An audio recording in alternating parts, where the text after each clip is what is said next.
Welcome to the Three Takeaways podcast, which features short, memorable conversations with the world's best thinkers, business leaders, writers, politicians, scientists, and other newsmakers. Each episode ends with the three key takeaways that person has learned over their lives and their careers. And now your host and board member of schools at Harvard, Princeton, and Columbia, Lynn Toman. Hi, everybody. It's Lynn Toman. Welcome to another episode. Today, I'm here with Sal Khan, founder of Khan Academy, the free remote learning platform. Khan Academy is unique. No one comes close to them in breadth or in scale. They offer lessons for all ages, from pre-K through college. They also offer a wide range of classes, including math, English, history, science, computer science, and many others. And they've achieved scale with over 30 million students per month. And every month, students spend about 2 billion minutes of learning time on Khan Academy. Today, we'll find out what Khan Academy is doing now and how Sal reimagines education. Welcome, Sal, and thank you so much for our conversation today. Great to be here, Lynn. Can you tell us how you came to start Khan Academy? Yeah, it goes back to 2004. My original background was in computer science and in math, but in 2004, I was a year out of business school, post-business school. I found myself as an analyst at a hedge fund, and I had just gotten married, and my family from New Orleans was visiting me in Boston right after our wedding, and it just came out of conversation that my 12-year-old cousin Nadia was having trouble with math. I offered to tutor her. She agreed. So she goes back to New Orleans, and we did, distance learning a while ago.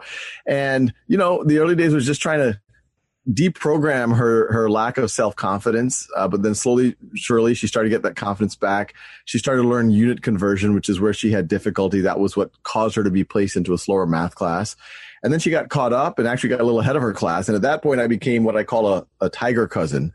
And I called up her school and I said, I really think Nadia Rahman should be able to retake that placement exam. They said, "Who are you?" I said, "I'm her cousin." And they let her take it. The same Nadia who, was being placed into a remedial math class was then put into an advanced math class.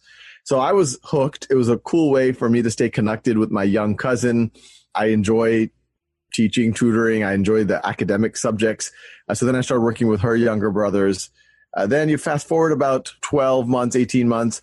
The little firm I was working for was just me and my portfolio manager at the time. His wife became a professor at Stanford, so we moved out to Northern California. But more relevant to your question, word spread in my family that free tutoring was going on. And so I found myself every day with 10, 15 cousins, family, friends from around the country doing, kind of distance learning.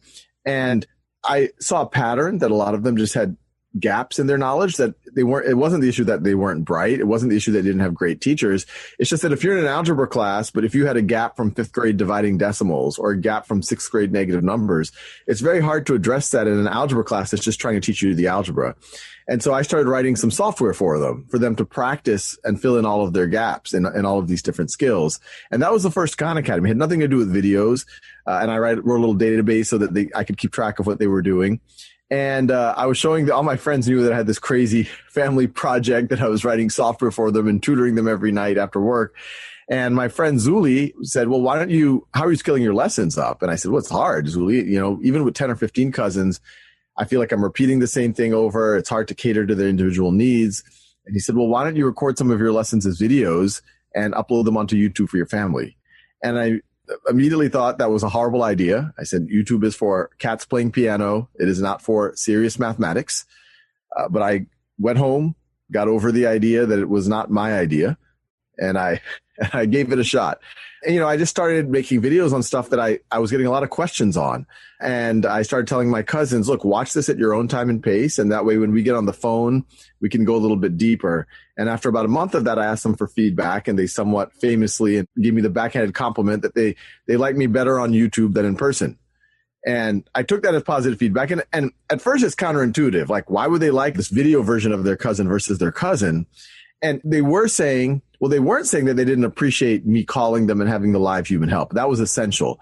But what they were saying is it was really valuable to kind of have a tutor on demand, have an infinitely patient tutor to be able to access the explanations in the middle of the night, to be able to access an explanation. Maybe they're a ninth grader, but they need an explanation for something from fourth grade. They don't have to feel embarrassed about it anymore. And it also liberated our phone calls to go even deeper. I was able to focus more on motivation. I was able to focus more on unblocking them and trying to understand their life circumstances versus just explaining the academics. So I kept going. Soon it became clear that people were not my cousins were watching. And, by 2009, there was about 50, 100,000 folks using it. And so that's when I quit my day job, set it up as a not-for-profit with a mission of free world-class education for anyone, anywhere, and tried to fundraise for it. And that first year was a tough year. We were living off of savings. Our first son had just been born. But by the fall of 2010, about a year into this, quitting my day job to do it, we got some of our first real philanthropic support to become a real organization. And over the last 10 years, we got to what we were just talking about. It's over 100 million registered users now and tens of millions of folks around the world. But, I still feel like we have a long way to go. What you've done is extraordinary. When you talk about starting this in 2004, most people don't realize that the iPhone hadn't even been created yet. The iPhone came out in 2007, and yet you were scaling to 100,000 users, you just said, by 2009. So it's incredible what you've built. So congratulations. I appreciate that. And there's so many things that have fallen Khan Academy's way and my way, frankly, to help this become what it is. But I tell a lot of folks, I did a thought experiment. I wrote a letter to 2010 Sal last year. It's just kind of a 10-year anniversary of when Khan Academy became like a real organization. And I think 2010 Sal would look at 2020 Sal or 2020 Khan Academy and say, oh my God, like we've grown beyond our dreams. But the reality is the mission of free world-class education for anyone, anywhere, it still hasn't been achieved.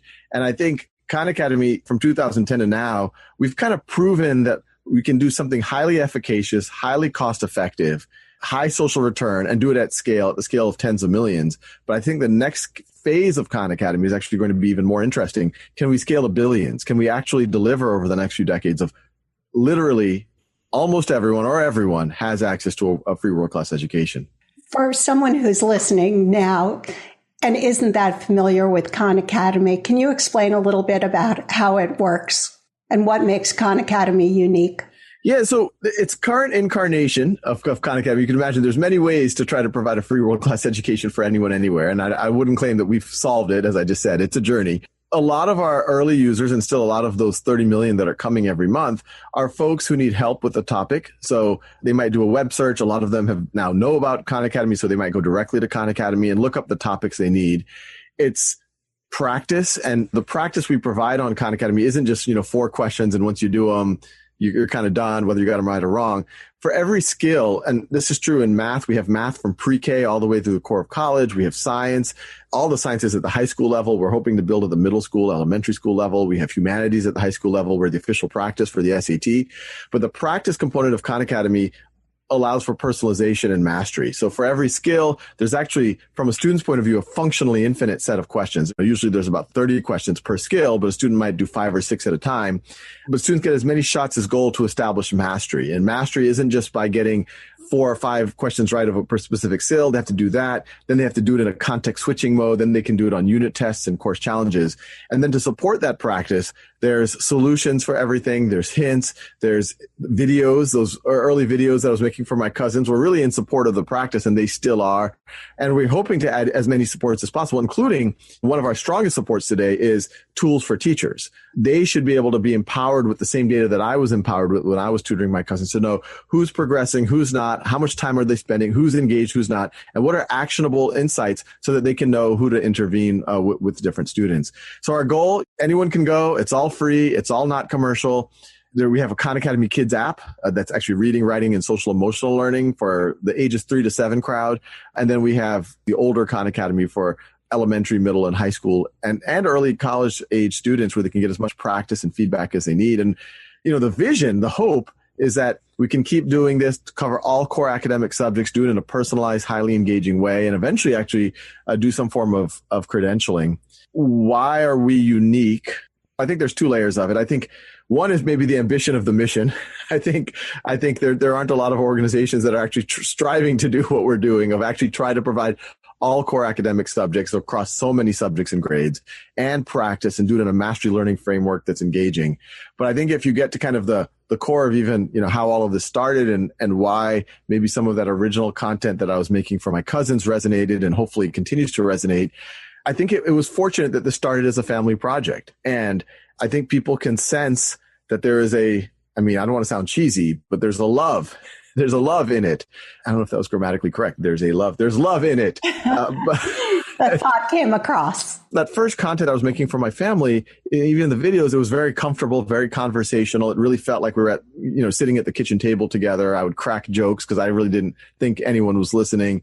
And I think that eccentricity, that comfort, I am someone, my wife will tell you, most of my friends will tell you that I get excited very easily, especially when I'm learning. And so people, I think, can hear that. And hopefully, there's other people who also make content now, but I tell everyone on our team, you should not do what you're doing unless you're excited about it, because whoever's the consumer of what you're doing is going to be able to sense. And obviously that's obvious in a video, but I actually think that's true whether you're writing software, whether you're writing a text, or even managing.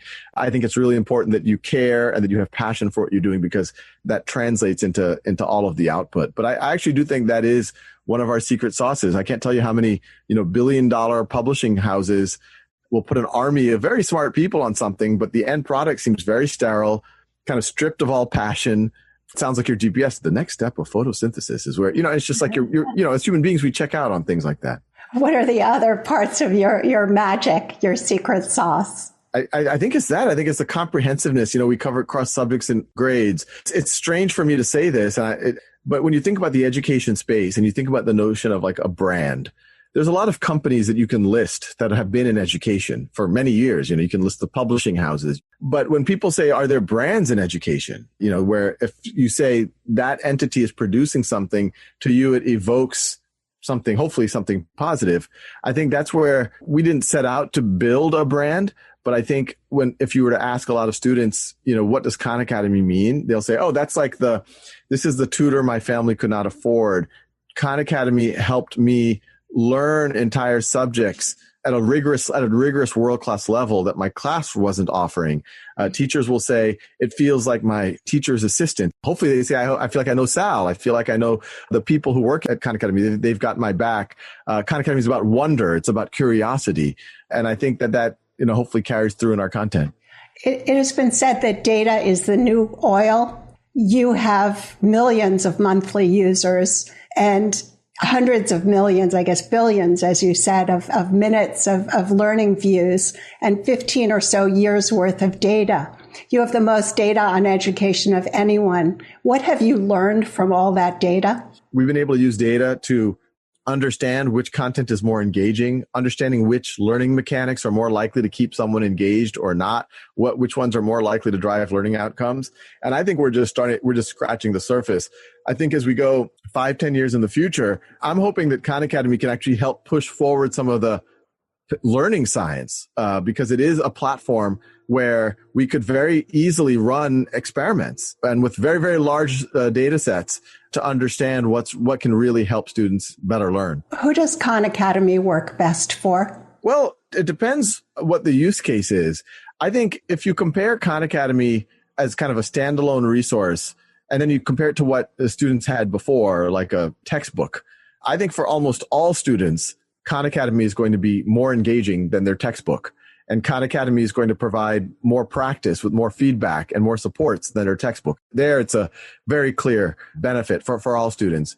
If you say, what are the category of students that could just kind of run with Khan Academy on its own? And we see that. We see millions of these kids. But they're not the norm. But there are millions of kids. There's a young girl in Afghanistan who, after the Taliban kept her from going to school, Khan Academy became her school. And she just went super fast forward on it, starting when she was age 12. By age 17, 18, she had learned calculus, physics, chemistry, biology, economics. She wants to go to school in the U.S. She lies to her parents, goes to Pakistan to take the SAT because it's not offered in Afghanistan. She does amazingly well. She's trying to get to the U.S. to learn theoretical physics. Nicholas Kristof writes a story about her, Meet Sultana, the Taliban's worst fear. And that's what got her political asylum. Last I heard, she was doing quantum computing research at Caltech. So there are people like that. And for them, I do think Khan Academy is something like of a lifeline. And it gives me incredible joy that we can play a part in, unlocking people like that. It makes you wonder how many other people are like that if we can just, get to them. But I think there's a spectrum. There's Sultana at one end, and then there's at the other end, there's kids that need significant other supports. And that's why we've always emphasized that Khan Academy is best used when it's used with a really incredible teacher in a classroom and a social context, because then you can get best of both worlds. Kids can learn at their own time and pace on Khan Academy. And as we said, Khan Academy is far better than, paper worksheets or textbook in terms of supports and feedback and gamification, but it also provides data to the teacher, and far better data than the textbook or the worksheets would have provided. And then the teacher can see, okay, who's progressing? Maybe they have some sultanas in the room, but who needs some more supports? And they can take those kids aside and do a more focused intervention. It could be an intervention academically, or it could be like figuring out what's going on in their head. They might have something going on at home. And so that allows a teacher to get more leverage, more scale, and really unblock the kids who need it most. What are some of your recommendations? Building habits or anything else? You see students succeed, you see students struggle, you see students persevere. Yeah, well, I'm a big believer in habit generally. For any parents and students watching, whatever you think you or your child is capable of, I guarantee you, if you just pick a direction and dedicate even 20 minutes a day to that direction, but that 20 minutes can't just be revisiting or redoing what you already know and what you feel comfortable with. If you're willing to engage in things that are essentially at your learning edge, that 20 minutes every day, you'd be shocked how much it can build, even in a month or two, to completely changing your capabilities in that space and your perception of yourself in that space. And we see letters all the time from folks who dropped out of high school, who thought they weren't good at math or science or some other topic. And then maybe as an 18-year-old, they want to go back to college, or as a 20-year-old, they want to go back to college. And they said, I spent the summer, I just spent 30 minutes a day, an hour a day on Khan Academy. I started at 1 + 1 = 2. And I just relearned everything or filled in all my gaps. And these letters, these people are both happy and thankful, but they're also angry. They're like, why couldn't I have done this before? And now math is intuitive for me. There's nothing, it's not rocket science. I mean, even rocket science isn't rocket science. If you learn all of the fundamentals and learn it intuitively and get a chance to get practice and feedback. So that's my biggest advice is that, pick a direction, build a habit, be willing to step out of your comfort zone. And Khan Academy is a great tool for doing that, especially in an academic context. Tell us about Khan Academy and COVID. What are you doing now? Yeah, you can imagine when schools started closing, when we even thought they might close back in early March, it was one of those moments where you look left and you look right and you say, I guess this is us. We could have never imagined this scenario, but people would need something that is accessible, that could work even on a cell phone at home, that also has kind of a teacher school lens that covers across many subjects and grades, that is hopefully free, that is trusted. And if you put those constraints on it, it's kind of Khan Academy. And even in theory, available in multiple languages, where there's 46 translation projects of Khan Academy around the world. And so we started essentially creating kind of a war room within the organization of like, what will the world need if schools get closed? This is before we knew that they were going to get closed. We said, okay, we're going to have to run webinars for teachers and parents to understand how to do this. We're going to have to create schedules and learning plans for students so that teachers and parents know how to structure days. Where does Khan Academy fit in? But how can you use other things, Zoom, video conferencing, to have a decent distance learning experience for students to make sure that they don't atrophy? And then as soon as the schools closed, we saw our traffic. We were talking about the numbers earlier. On a normal day during the school year, we were seeing about 30 million learning minutes a day. We saw that hit 90 million learning minutes a day. I suspect we go back to school this year, it's going to go even higher. And we just kept saying, like, what else does the world need? Okay, the world's going to need better ways to fill in kids' gaps, because a lot of kids, if they didn't stay engaged during COVID, they're going to have even larger gaps when they return to school, whatever return means. And so we created Get Ready for Grade Level courses. These are courses that have all the prerequisites up to and including the grade level that students are able to enter.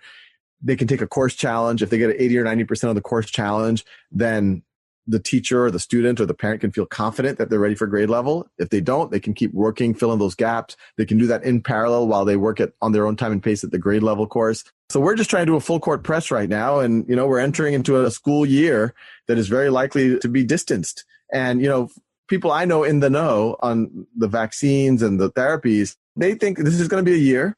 There's a 75% chance that this time next year, COVID is essentially under control, either because we have therapies that make it less scary, or maybe the vaccine has been broadly available and it's effective. But they're telling me there's a 25% chance that this is next school year might be affected as well. And so, we're trying to have that mindset. What do we need to build that's going to be useful for COVID and frankly beyond? And we're also trying to advocate that many people think in that way, because right now, I think in most of the education system, they've been thinking of it as this more as a rolling kind of 1 month or 2 month crises. And if you think of it that way, you're never going to come up with really strong solutions. Where would you like to see Khan Academy in 5 years or so? Well, I think we want to cover all the subjects and grades in core academic, from pre-K through the core of college. I hope that and this includes English and language arts and history and things that we don't have as filled out yet. I hope that our software is only that much more engaging, that it can really, we've really tweaked it so that kids get addicted to it in a good way. We see evidence that that's already happening for certain kids, but hopefully that's happening for more kids. And I hope that there's actually pathways for folks' work on Khan Academy to be translated into opportunity, so that like, hey, you learned X, Y, and Z on Khan Academy. That's enough to get you this apprenticeship. That's enough to get you this job. That's enough to get you into higher education. And we have helped teachers really feel empowered, really reimagine their classrooms, really get to this, utopian state or closer to a utopian state of where a teacher in a classroom of 30 is able to cater to the individual needs of all 30 students, make sure that no kids are left behind, so to speak. In a world where anything is possible, your Isaac Asimov kind of world, the future, and education is reimagined, what would education look like? It's a fun question. I would say it's a competency-based world, that if you know the material, and it could be academic material, calculus, or it could be like if you're a really good public speaker or you have deep empathy, there's a way for you to prove it. And if you prove it, it's recognized anywhere around the world and it can immediately be translated into opportunity. Then there's many paths to get there, and different paths are going to work well for different folks. I would hope that Khan Academy is a significant part. For some folks, Khan Academy might be the path, the sultanas of the world. For others, it might be part of their path. Maybe it's Khan Academy plus their community college in conjunction are able to get them to the competencies that they care about that can immediately be translated into opportunity. I hope that Khan Academy, I have a skunkworks project right now called schoolhouse.world, which is outside of Khan Academy, but I'm hoping to bring it in one day if it proves itself that it works, which is matching human beings with each other to tutor each other and help each other and even evaluate each other and credential each other. I hope that in 5 or 10 years, or dream state that you've allowed me to answer, that exists too, that not only are you learning, but you're able to connect with people around the world. And that adds a whole other dimension. Not only would that help engage people and help them learn the content and they can get credentials and get evaluated, it'll create a true global community. It'll create true empathy. Not to get hokey, but you can imagine a student in Israel being tutored by a student in Iran, or a student in Pakistan learning from a student in India. When you do that kind of stuff, not only will they be helping each other as individuals, but that I think kind of thing could build a lot of global empathy. That is a wonderful vision. Before I ask you for your 3 takeaways, the 3 key insights you'd like to leave our audience with today, is there anything else you'd like to discuss that you haven't already touched upon? As you probably tell, I tend to, sometimes have my head in the clouds, but then I very quickly want to make it happen. But, this situation we're in with COVID, I think, we need to underline that if we don't get this thing right, it's going to be a catastrophe. And getting it right is like, we have to have a baseline, a point of view of what decent distance learning looks like. How do we support folks, especially some of the most vulnerable students out there? And I'm afraid right now because we're trying to do what we can. We're trying to work with as many districts as we can. We're trying to be a stopgap if kids and families don't have anything else. Ideally, we're able to use by the districts, by the teachers, so that we get the best of both worlds. But I actually think this might be a bigger deal than the pandemic. I mean, the pandemic's a big deal. I don't want to make light of that. But if, historians 10 years or 50 years in the future, if we have a year to 2 of 30, 40, 50% of the kids not being able to really develop themselves, I think that's going to have cascades into society that we're going to notice in 10 or 15 or 20 years. I would like to see more people acting with more urgency on this dimension of the crisis right now, which might turn into a catastrophe. What are the 3 key takeaways that you'd like to leave our audience with today? Well, what I just said is a little pessimistic, but I think we can fix it. The takeaways are, I generally believe almost anyone can learn almost anything. And that sounds very bold and but I see it time and time again at Khan Academy. I get letters, probably while we're talking, I probably got a few letters from folks essentially talking about their own narrative, saying, I didn't think I could learn it, now I can. So that's one. I think the second thing is, there's some institutions or ways of doing things in our life that are so ingrained in us because they've always existed. They just seem like they were just delivered with that God came down and said, thou shalt do it this way, and you do it this way. But I think education is one of those systems where, the education system we know was essentially developed about 150, 200 years ago. It really took its modern form in 1890. And I think there's a really interesting opportunity so that we can take it to the next level. So not only will people learn more, but all of the people involved in it, the teachers, the students' family, actually enjoy it more and get more from it and have more energy for it. So that's the second one. And I think the third one is if we are able to do this, if we're able to allow people to tap into their potential at a global scale, I do think, this is my science fiction hat on, it would be like a birth of a new humanity that you could get to another book I enjoy is Arthur C. Clarke's Childhood's End. It ends with the earth kind of disappearing and stuff. So, I don't want to say that's what I want to happen, but it talks about kind of humanity elevating to another level. And obviously we've done that many times over our past, the advent of fire, the advent of writing, the advent of agriculture. I think if we truly had global world-class education for anyone, anywhere, and if it was truly connected to opportunity and people were really able to connect with each other, we're going to get 10x the number of cures for diseases, 10x figuring out ways to travel the cosmos, 10x ways to avoid wars and famines and figure out ways to feed ourselves and solve issues like climate change. So yeah, that's what gets me excited. That's a very nice and optimistic way for us to end our discussion today. Thank you so much, Sal, for your comments today. Thank you so much, Lynn. If you enjoyed today's episode, you can listen or subscribe for free on Apple Podcasts or wherever you listen. If you would like to receive information on upcoming episodes, be sure to sign up for our newsletter at 3takeaways.com or follow us on Twitter, Instagram, Facebook, and LinkedIn. Note that 3takeaways.com is with the number 3. 3 is not spelled out. For all social media and podcast links, go to 3takeaways.com.